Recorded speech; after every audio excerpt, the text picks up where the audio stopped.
En las apartadas tierras bajas de Luisiana, en 1843, un horroroso drama se desató en una remota plantación. Las tres hijas del esclavista Etienne Bellefontaine tuvieron hijos con Gabriel, un esclavo que también era hijo ilegítimo de Bellefontaine. Este incesto premeditado, para crear una nueva generación de esclavos, fue registrado por Bellefontaine en sus diarios, pervertido por un sentido retorcido del deber sagrado.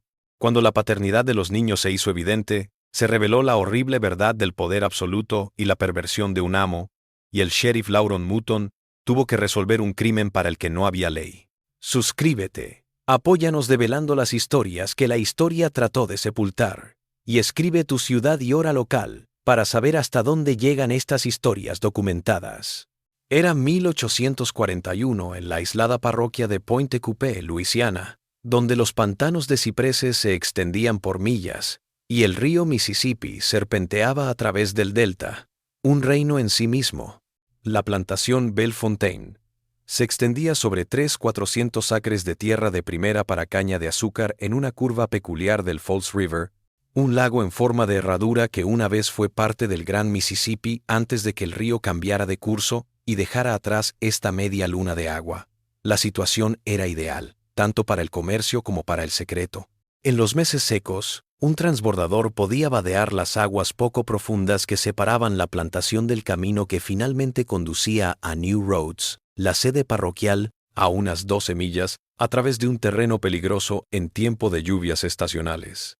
Pero cuando llegaban las inundaciones de primavera, cuando los pantanos se expandían y las tierras desaparecían bajo el agua lodosa, Bellefontaine era una isla en sí misma, aislada del mundo exterior durante semanas. Era precisamente este aislamiento lo que Bellefontaine había cultivado durante los 15 años que habían pasado desde que la muerte de su esposa por fiebre amarilla lo había dejado viudo con 3 hijitas que criar. Etienne Bellefontaine tenía 58 años en 1841, pero se erguía como un hombre mucho más joven. Hijo de una familia criolla de plantadores que remontaba su ascendencia a la Luisiana francesa, había sido educado en Nueva Orleans en los clásicos latín, griego, administración de fincas y una amplia formación en exégesis bíblica que moldearía su visión del mundo cada vez más aislada. Los observadores se percataron de que su biblioteca albergaba más libros religiosos que agrícolas y le atraían especialmente los patriarcas del Antiguo Testamento, cuya autoridad sobre sus hogares se mostraba como designada por Dios y sin límites. Heredó la plantación a los 25 años tras la muerte de su padre y la había transformado en una de las más rentables haciendas azucareras de la parroquia, con casi 200 esclavos trabajando en los campos y en las fábricas que transformaban la caña en el azúcar bruto que hizo su fortuna. Para los parámetros de la época, fue un éxito arrollador. Ganaba más de $45,000 al año, una fortuna que se traducía en influencia política, social, y el tipo de poder que hacía que los hombres más pequeños se inclinaran ante él en todos los asuntos, públicos y privados. Pero desde la muerte de su esposa en 1826, algo se había abierto en la forma en que Etienne Bellefontaine se relacionaba con el mundo más allá de sus tierras.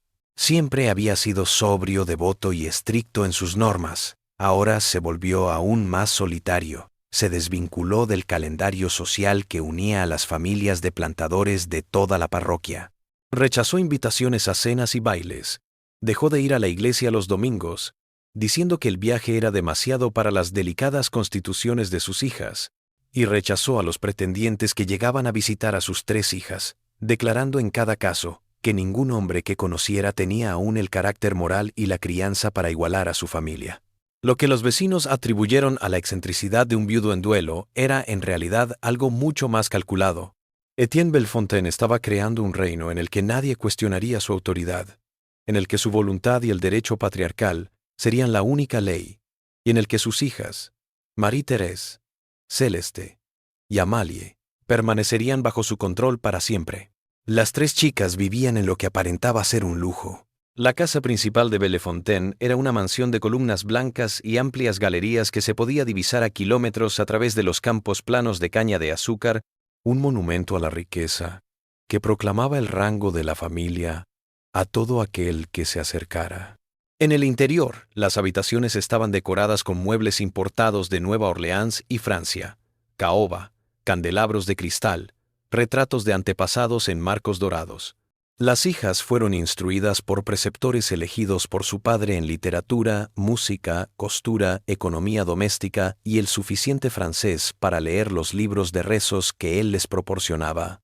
Pero su formación estaba deliberadamente orientada a la dependencia, no a la autonomía. No aprendieron nada de negocios, nada del mundo más allá de Luisiana, nada que les diera poder para desafiar a su padre. La mayor, Marie-Thérèse, de 24 años, se había erigido en ama de casa, controlando con la misma disciplina con que su padre dirigía los trabajos de campo, a los esclavos domésticos. Celeste, de 21 años y con males nerviosos, que su padre decía que necesitaban aislamiento y reposo, se quedaba en su habitación con libros y bordados.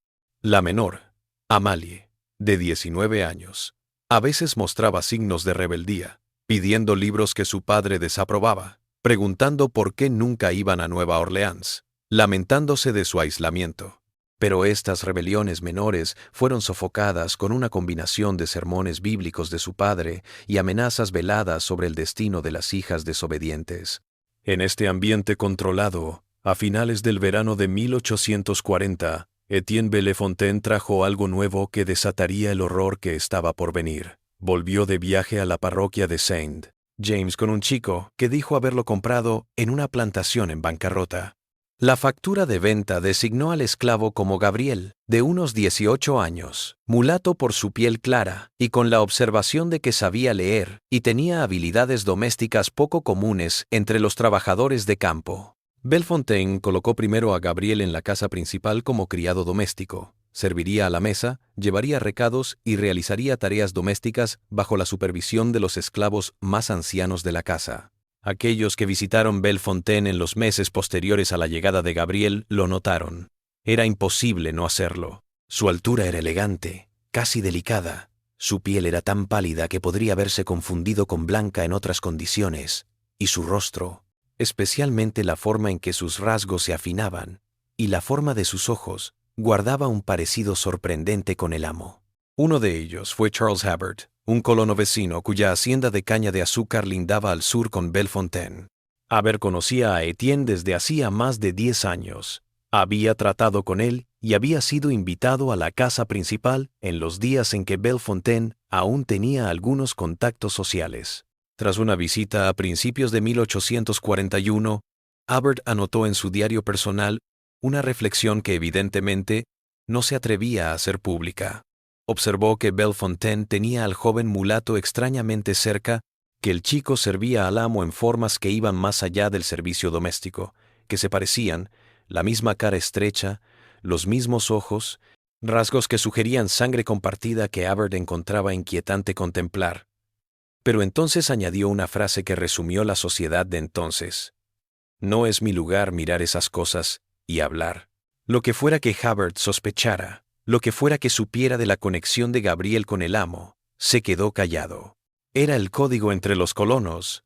No se metía en los asuntos de otro hombre, en su propiedad o en su casa. La intimidad era inviolable, la autoridad indiscutible. Y las preguntas sobre verdades incómodas amenazaban todo el orden social que los mantenía en el poder a hombres como Habert y Bellefontaine. Para la primavera de 1841, algo se había movido en la forma en que funcionaba la plantación Bellefontaine, pero los cambios eran lo suficientemente sutiles como para que solo quienes vivían en la casa principal lo notaran. Gabriel ya no se dejaba ver en las áreas comunes de la casa. El chico que había trabajado sirviendo a la mesa y llevando recados para el amo había sido trasladado a una cabaña situada en la parte trasera de la casa principal, una antigua bodega donde se guardaban artículos de temporada y enseres domésticos sobrantes. Etienne Bellefontaine aclaró este acuerdo a los esclavos de la casa con su autoridad habitual. Gabriel estaría disponible en cualquier momento para lo que el amo necesitara, y la cercanía a la casa principal lo hacía más conveniente que tenerlo en los lejanos cuartos de esclavos. La cabaña era encalada y amueblada de manera sencilla, a unas 50 yardas de la galería trasera de la casa principal, lo suficientemente cerca como para oír una llamada desde el estudio del amo, pero lo suficientemente lejos como para que pareciera separada de los espacios familiares. Era en esta cabaña donde Gabriel ahora pasaba sus días y noches, saliendo solo cuando lo llamaban, comiendo las comidas que traían otros esclavos domésticos, viviendo en una especie de limbo que lo definía ni como trabajador de campo, ni como sirviente doméstico de pleno derecho. Lo que sí observó la comunidad de esclavos en los cuartos, sin embargo, fue que las 3 hijas de Bellefontaine ahora visitaban regularmente la cabaña de Gabriel. Marie-Thérèse llegaba tarde por la mañana con bandejas de comida y se quedaba 1 hora o más.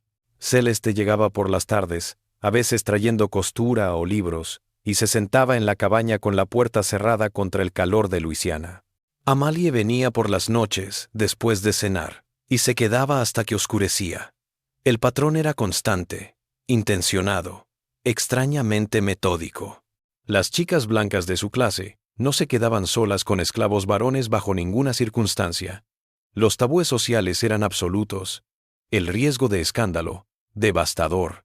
Pero allí estaban las propias hijas del amo que acudían cada día a las habitaciones de un joven, al parecer con el conocimiento y permiso de su padre. Los esclavos de la casa que presenciaron esto se susurraron entre sí, pero captaron la imposibilidad de su situación. Contar lo que habían presenciado sería delatar a las hijas del amo, y eso se castigaría con una paliza o la venta, lejos de la única comunidad que conocían. Y si el amo mismo aprobaba tales visitas, ¿quiénes eran ellos para desafiarlo? Tanta Josephine, la vieja ama de llaves que había servido en Bellefontaine desde que el padre del amo era dueño de la plantación, supo que algo andaba mal mucho antes de que nadie más lo reconociera. A sus 73 años, había visto pasar 3 generaciones familiares. Había visto a Etienne crecer de niño a patrón, y había criado a sus hijas, tras la muerte de su madre.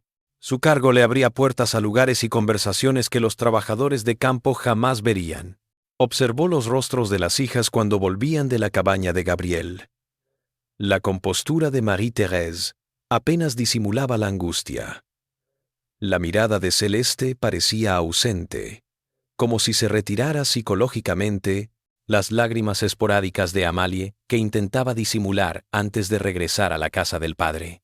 Josephine oyó la voz del amo, bien entrada la noche, proclamando escrituras en su gabinete, relatos de Abraham y Sara, de Lot y sus hijas, de los patriarcas y su autoridad casi divina sobre sus hogares.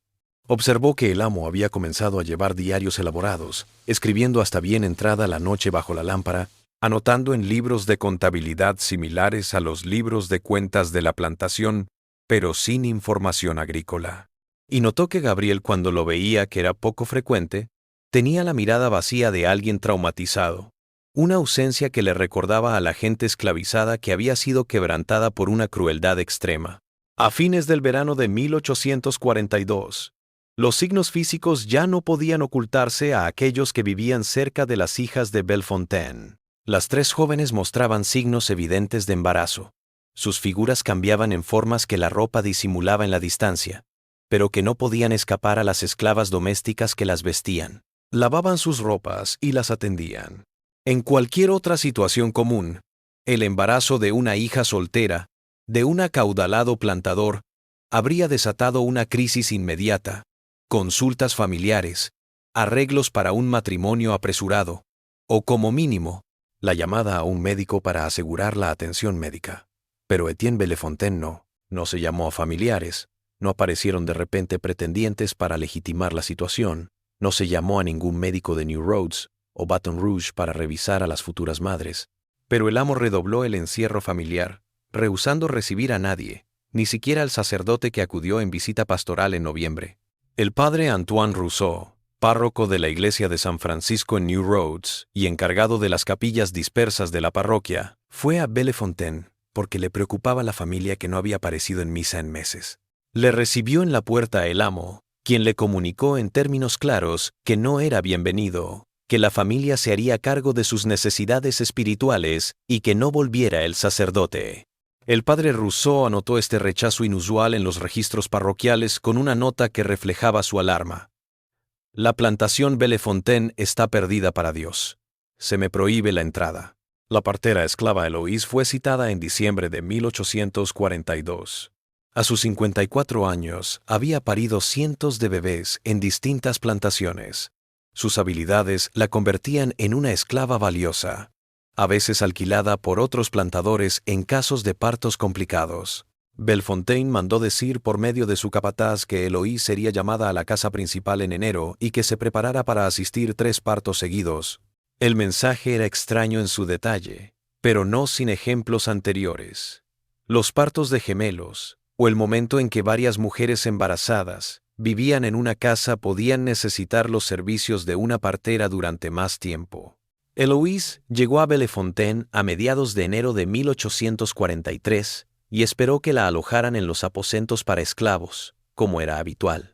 Por el contrario, fue ubicada en una pequeña habitación contigua a la cocina de la casa principal, aislada del resto de personas esclavizadas y con órdenes expresas del amo. Asistiría a sus 3 hijas en el parto, no revelaría nada de lo que viera y permanecería en Bellefontaine hasta que los 3 partos estuvieran completos y las madres se hubieran recuperado. La recompensa fue inusual. Bellefontaine le prometió papeles de libertad al finalizar este trabajo. Un premio demasiado tentador como para que Eloise ignorara la sensación de que algo en esto violaba todas las reglas de su profesión. Lo que Eloise no podría haber previsto fue el horror que se desarrollaría en los próximos 4 meses, o el horror que descubriría cuando llegaran los partos, y la verdad sobre los niños se revelaría de maneras que no podían negarse.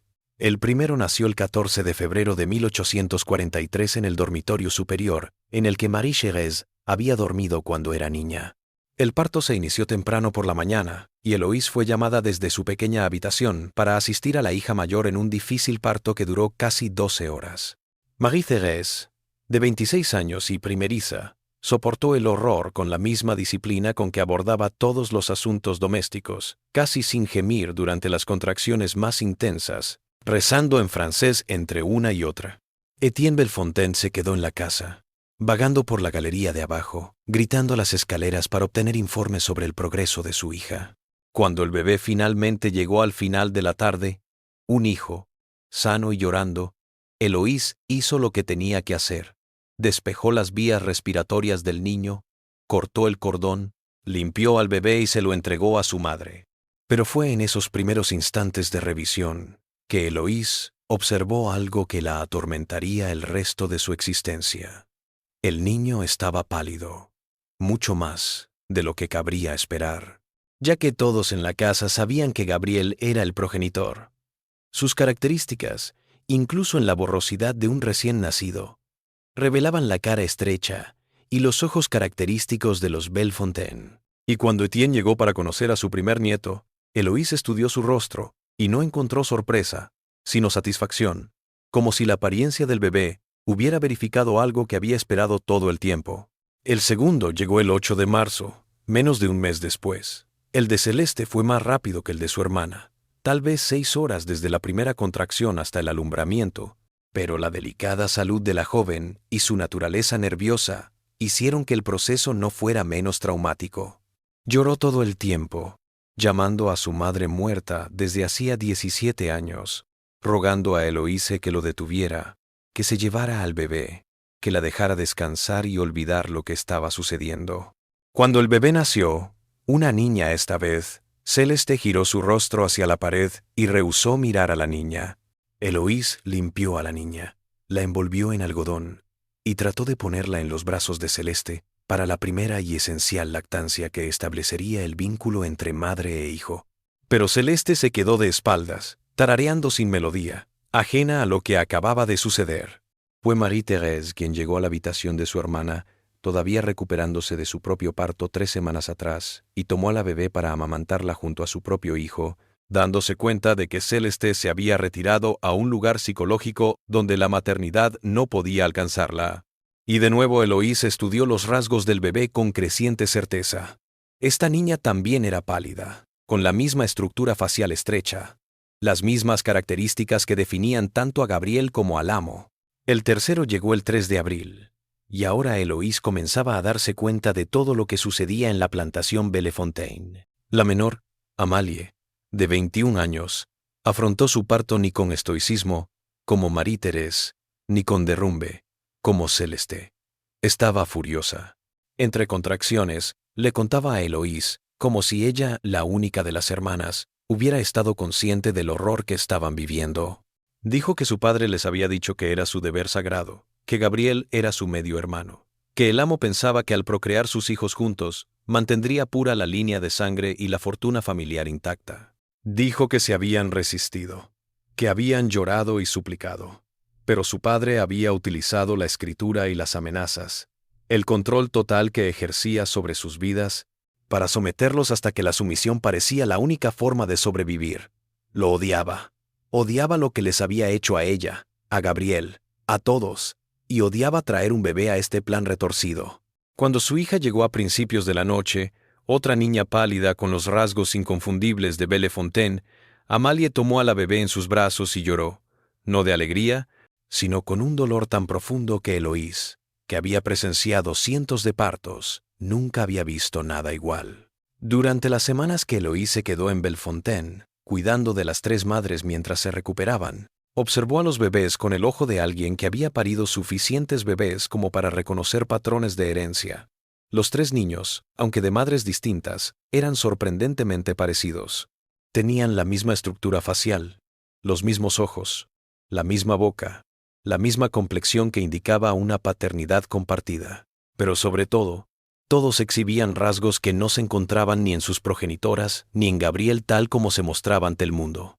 La apariencia de los niños era equivocada, demasiado blanca para haber sido concebidos por un hombre catalogado como mulato, a menos de que el propio Gabriel fuera mucho más claro de lo que indicaba su ficha. Y aquellos rasgos finos característicos de los Bellefontaine se manifestaban en los tres bebés con absoluta evidencia. Eloís había oído rumores hace años, murmullos entre esclavos que iban de una plantación a otra sobre Etienne Bellefontaine teniendo un hijo con una esclava en la parroquia de Saint, sobre un niño de piel clara nacido a fines de la década de 1820 que desapareció en la inmensa red de la esclavitud en las plantaciones, donde la paternidad se mantenía en la oscuridad a propósito para prevenir reclamos de herencia. Ahora, al observar a estos tres niños y recordar los rasgos extraños y el porte elegante de Gabriel, Eloís comprendió lo que nadie más había reconocido todavía.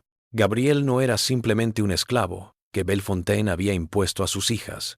Gabriel era el propio hijo de Bellefontaine, traído a esta plantación bajo el disfraz de compra y utilizado repetidamente para preñar a sus tres medias hermanas en un programa de reproducción que desafió a Dios y a la naturaleza.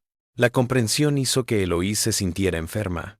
Ella había participado, de mala gana, en partos incestuosos.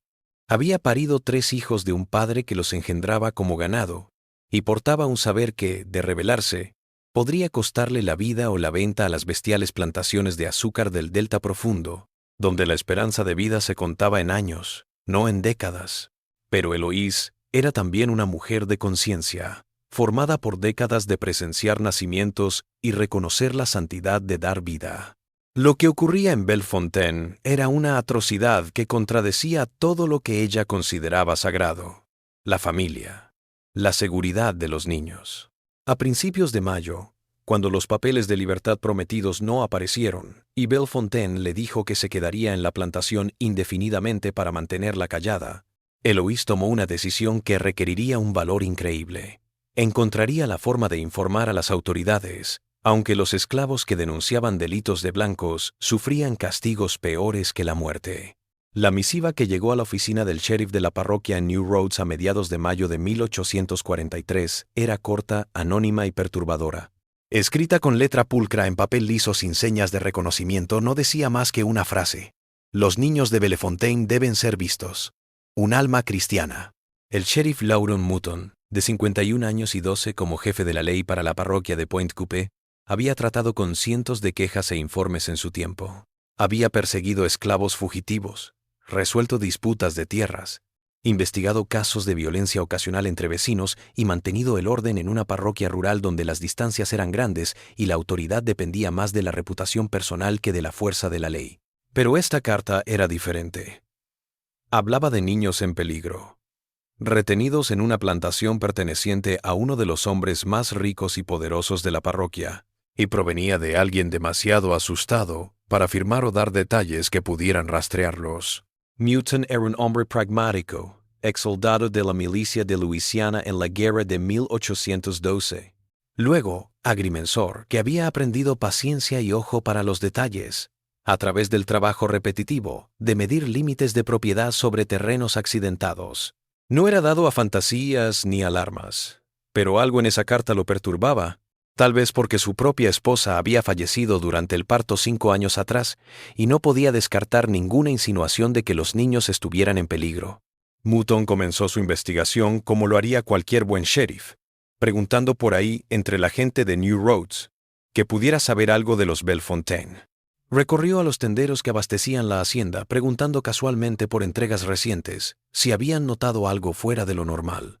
Habló con el cura, el padre Rousseau, quien le confirmó que la familia no iba a misa desde hacía más de un año, y que su intento de visita pastoral en noviembre le había supuesto que le cerraran la puerta en las narices. Revisó los registros parroquiales en busca de registros de nacimiento de las hijas de Bellefontaine, pero no encontró nada, lo cual era extraño si la alusión de la carta anónima a los niños era exacta. Interrogó al antiguo capataz, Dubois, despedido de Bellefontaine a principios de 1842 y ahora empleado en una plantación de la parroquia vecina. Dubois se negó a criticar a un antiguo patrón, pero bajo el interrogatorio de Mouton, admitió que había preguntado al amo sobre ciertos incidentes extraños en la casa principal y fue despedido inmediatamente por su curiosidad. Cuando Mouton interrogó sobre lo que había parecido extraño, Dubois solo dijo que el amo tenía aislado a un joven mulato de los demás esclavos, y que las hijas pasaban tiempo con este hombre, en formas que parecían inapropiadas, pero Dubois dijo que no había visto nada malo en sí mismo, y que no tenía conocimiento de primera mano de ninguna fechoría. El patrón que emergió de estos estudios era intrigante pero frustrantemente vago. Los Bellefontaine se habían retirado por completo de la sociedad. Un sacerdote, al que se le negó la entrada. Un capataz despedido. Un médico, al que no se llamó a pesar de los evidentes embarazos. Si el momento y la alusión a los niños en la carta anónima eran correctos, se habían hecho pedidos grandes de provisiones para bebés a la plantación en enero, según el tendero que los abastecía. Tela para pañales, biberones y 3 cunas, lo que indicaba varios bebés en lugar de uno solo. Pero nada de eso era un crimen que ameritara que un sheriff irrumpiera en una propiedad privada perteneciente a un poderoso plantador. Mouton conocía la realidad jurídica y política de su cargo. Etienne Bellefontaine era amo de intereses económicos en la parroquia, manipulaba a otros cultivadores que le debían sus negocios, y gozaba de la protección que la riqueza y la posición social daban en la Luisiana antes de la guerra. Acusar a un hombre así sin pruebas acabaría con la carrera de Mouton y podría meterlo en problemas legales por acoso o difamación. Pero el sheriff también tenía conciencia, y la súplica de la carta anónima de que los niños deben ser vistos no dejaría su mente. El 20 de mayo de 1843, Mouton fue a ver a Bellefontaine en persona. Galopó hasta la plantación con su ayudante, François Thériault, un hombre de confianza de 35 años que había trabajado con el sheriff durante 4 años y en quien podía confiar para hacer el trabajo en caso de necesidad. El viaje duró 4 horas por caminos cenagosos que apenas eran transitables a finales de primavera, y cuando por fin salieron de la arboleda y divisaron las columnas blancas de la casa principal, alzándose sobre los campos llanos de caña de azúcar, Mouton sintió el aislamiento de la plantación. Era un mundo aparte, a leguas de cualquier vecino, comunicado con el mundo por caminos que durante meses quedaban impracticables. Lo que pasara en esta propiedad estaba fuera del alcance de la ley o de la mirada de la sociedad.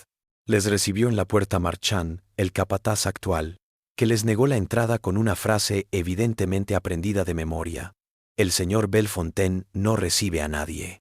Los negocios parroquiales se pueden tratar en la ciudad.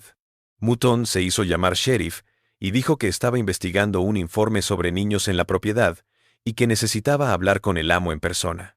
Marchand no se movió de la puerta y tras unos minutos tensos, Mouton apartó al capataz y galopó por el camino hasta la casa principal con Thériault, pisándole los talones. Etienne Bellefontaine los recibió en la galería delantera, y lo primero que notó Mouton fue que el amo estaba armado. Llevaba una escopeta al hombro, sin apuntar pero visible, una afirmación de sus derechos de propiedad. La cara de Bellefontaine no mostraba nada, su voz fría mientras hablaba con los dos hombres de la ley. Les dijo que estaban invadiendo propiedad privada. Mouton dijo que estaba siguiendo un caso de abuso infantil y quería asegurarse de que los niños estuvieran bien. La respuesta de Bellefontaine fue legalmente correcta, prácticamente inatacable. Dijo que sus hijas estaban enfermas y que no podía recibir a nadie. Dijo que los negocios de familia no eran asunto del sheriff, y entonces dijo la frase que casaría su testimonio más tarde. Sheriff, usted conoce la ley, mi familia, mi tierra, mi empresa, y a menos que traiga una orden judicial, salga de mi tierra. Mouton no tenía una orden judicial. Ningún juez de la parroquia de Pointe-Coupée haría una orden contra Bellefontaine sin pruebas de un delito, y Mouton no tenía nada más que una carta anónima y pruebas circunstanciales. Él y Theriot salieron de la propiedad, cabalgando de vuelta a través de los pantanos en silencio, ambos conscientes de que acababan de ser rechazados para investigar algo muy equivocado, pero que no tenían autoridad legal para perseguirlo. Durante las semanas que siguieron, Mouton montó lo que podría llamar una operación de vigilancia de bajo presupuesto. Colocó espías en los caminos que llevaban a la plantación, tomando nota de quién iba y venía. Siguió la pista de los envíos de provisiones e intentó interrogar a los repartidores sobre lo que habían visto. Y esperó la pieza que todo investigador sueña con encontrar. El testigo que daría lo suficiente para obtener una orden judicial y entrar por la fuerza en la propiedad de Bellefontaine. La oportunidad se presentó a principios de julio, cuando Eloise llegó a New Roads en una misión de compras para la plantación. Mouton había estado atento a cualquier esclavo de Bellefontaine que pudiera ir a la ciudad, y reconoció a la partera por las descripciones que daban los comerciantes que conocían su reputación en toda la parroquia. Se acercó a ella en el mercado, lejos de oídos curiosos, y habló en voz baja. Se identificó como el sheriff, y dijo que pensaba que los niños de Bellefontaine podrían estar en peligro. Le prometió protección si le contaba en privado lo que había visto. Eloise estaba aterrada, temblando ante la idea de ir a la policía sobre la casa de su amo. Todo lo que había aprendido como esclava lo alertaba de que colaborar con la policía blanca acababa en desastre para la gente como ella, que los amos tenían maneras de castigar a cualquiera que testificara en su contra que hacían que la muerte pareciera una bendición en comparación. Pero Eloise había llevado el conocimiento de lo que había visto durante meses, y el peso de la complicidad en algo tan perverso había agotado su capacidad de guardar silencio. Prometió encontrarse con Mouton al día siguiente en las afueras de la ciudad, en un lugar donde pudieran hablar sin que nadie los viera. Lo que Eloise le reveló al sheriff Mouton en una entrevista en un bosquecillo de cipreses a una milla de New Roads le daría la evidencia que necesitaba para finalmente hacer un movimiento. Describió haber estado presente en los 3 partos entre febrero y abril. Aclaró que las 3 hijas estaban paridas, que Gabriel era el padre de los 3 bebés y que el amo había provocado los embarazos a propósito.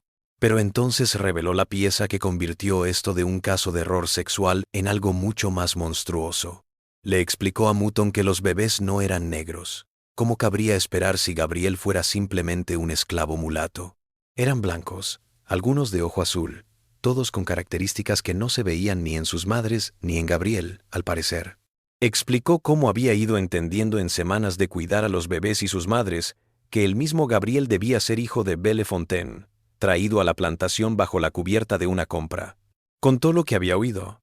Las palabras de Amalia en el parto sobre el amo, sobre Gabriel, su medio hermano, sobre engendrar la línea pura, sobre el deber sagrado, sobre la autoridad bíblica.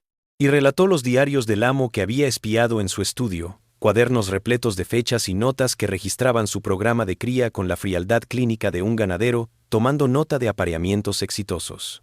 Mouton escuchó el relato de Eloise con creciente horror, tomando notas diligentes, aclarando la cronología y los detalles. Lo que ella describió estaba fuera de todo lo que él había visto como policía. Y no era un caso de travesuras o inmoralidad. Era violación sistemática de sus propias hijas, reproducción forzada con su medio hermano, incesto organizado por un hombre que pensaba que su autoridad le daba derecho a usar a sus hijos como ganado. Las consecuencias legales eran alucinantes, perturbadoras. La ley de Luisiana de 1843 Daba a los padres un poder absoluto sobre sus hijas solteras. Otorgaba a los amos poder absoluto sobre los esclavos. Ni siquiera la violación de los esclavos por sus amos era considerada delito. Las hijas eran mayores de edad, pero estaban subordinadas legalmente a su padre hasta el matrimonio. Gabriel era propiedad sin derecho a quejarse de agresión o coacción.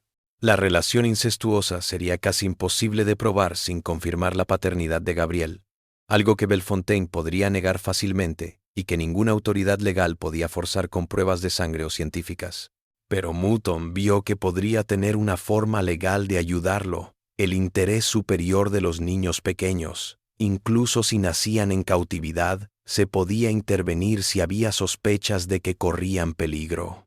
Y el encarcelamiento ilegal, si Gabriel estaba detenido en contra de su voluntad, en condiciones que indicaban abuso, podría justificar una orden judicial, incluso si era técnicamente propiedad esclavizada.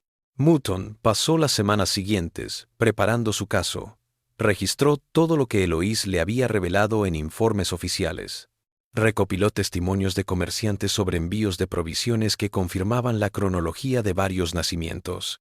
Consiguió la narración por escrito del padre Rousseau de haber sido despedido de la plantación. Recopiló la declaración del antiguo capataz sobre sucesos extraños en la casa principal y preparó una orden judicial basada en los escasos motivos legales que pensó que un juez aprobaría, una investigación de encarcelamiento ilegal y una prueba de bienestar de los niños pequeños que se decía que estaban en la propiedad.